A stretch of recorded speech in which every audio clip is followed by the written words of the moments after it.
How do you, so I was talking to one of these tennis pros that I was working with, and he was saying like, he was being nice. He was like, hey man, like these are not going to be so great for you. He's like, you don't want Right. these big muscles. No. He's like, Hold you on. want to, You Not are at all. not asking this Yeah, question. I am. You're asking her why No, but- you can't play tennis well That's what because I'm of your big muscles. well, I was trying to say it in a way that didn't sound like that, but yeah, but he She's was, getting straight to the point. but he I was can't. basically saying like tennis players are long and lean and how these, and so I'm wondering like as you're strength training, like what are the things you're doing? Yeah. So when I say strength training, I mean, strength training to be strong, but not to have huge muscles the way you do. It's, Yeah, that's what I was looking for. Pull that clip, Taylor. Pull that clip. Keep going. It's really, I mean, look at Djokovic. Okay. The guy is slim. He is small in person. He's even smaller than he seems like he's on TV. So we need strength, but we also need endurance and flexibility. But for me, like I'm, a thin girl, like I need those muscles. Like I need a bare minimum of strength. And so I'm not trying to really bulk up huge, but I'm trying to just be strong enough. So what does the strength training look like? And I know I'm just getting nerdy here, but I just. Oh yeah. So I mean, look, we'll do like squats, we'll do the dead bar lifts, we'll do like, I like doing a lot of lower body because I feel like you just need that to be able to move. A lot of glute hamstring work because that's really like your motor to like run, especially if you got to run for a drop shot, you got to run forward, you got to be strong. And is the rep range high or low? It's not. It's like, I would say medium because I want enough weight, right? So if I go too high, I'm not lifting enough weight. So it's kind of medium to low when I'm really trying to like gain strength. And the reason, because Lauren got into strength training the last 3 years and she's been really into it and it's completely like changed a lot of things for her. But we're starting to play tennis more. And so we're talking about like, what is the ideal? Michael thinks I need to work out my hamstrings more. Yeah, so people often focus a lot on the quads, it's easy to do squats and stuff, but you forget about the back, the posterior, and you got to really do that a lot. Well, now that you're saying the word hamstring too with tennis, it sounds like that's important. It is, yeah. What is your routine around the morning and the night, especially with being such a high performer? What are those things that you go to?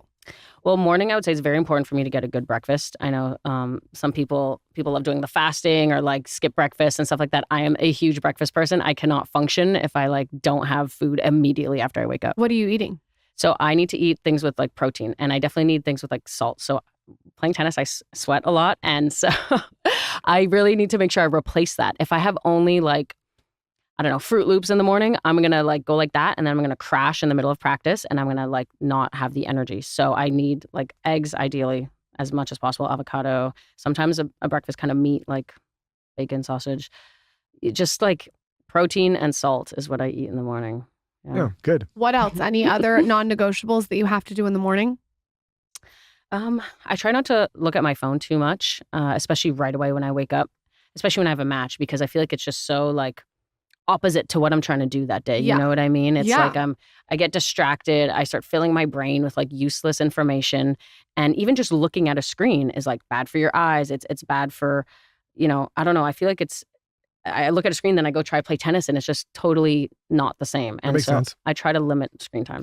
Well, it's interesting because I think Huberman said this, but like to really work out your eyes, you need to look out long ways. And tennis is so good for that because you're Mhm. not staring at a screen, which is why another reason I want my kids to play, because it's taking it away from the screen, away from the TV, and you're looking out. Does that Yeah. make sense? I had a That problem makes with so much my sense. eyes, and I talked about it on the show. Oh my Mhm. God, he's going to. And fortunately, like we know people like Get comfortable. Andrew, and one of the things he told me that was most important is I was texting with him, and he was like, "Hey, you have to start tracking things with your eyes in the distance because we get so used to staring at this Yes. screen." And I felt like I was actually. He said it's like kind of like a camera retina or like a lens. I mean, where it like moves in and out. And your Yep. eye does the same thing. He Yes. said if you don't track, which is why I like tennis so much now because I'm tracking a ball back and forth, Mhm. and I feel like it's like one of the things that's helped improve my sight. Oh, it's probably like strengthening your eye muscles. Yes. I once had a concussion years ago and I had to do eye retraining therapy is what it was called. After that to kind of get back to the quick reactions on the court. And I had to do all these exercises for your eyes, which were so fascinating. It was like they put a paper in front of me and then like I had to focus on that and then also focus at like a point in the distance. And it was really, really fascinating. And so I think we should all just do eye training therapy, even if you don't have an issue and you can just get better at it. Also helps your reaction for tennis, especially at the elite level. You need that. And yeah, so having a phone here is just totally opposite to everything we're talking about. When I do those eye exercises, I have someone that helps me do them. It almost makes you feel sick. Mhm. Do you know what I'm saying? Yes. You feel like not like you're going to throw up, but just like you don't feel normal. Yeah, I remember once I was FaceTiming my friend in the morning. I'd gone out the night before and I was kind of like hungover and I had to go to my eye retraining therapy. And then I was like, going to this makes me feel drunk on its own. And now I'm going and I'm a hungover. Like I'm gonna not survive. Like it almost makes you feel a bit nauseous because you're really like working your eye muscles and like looking at different things. And yeah.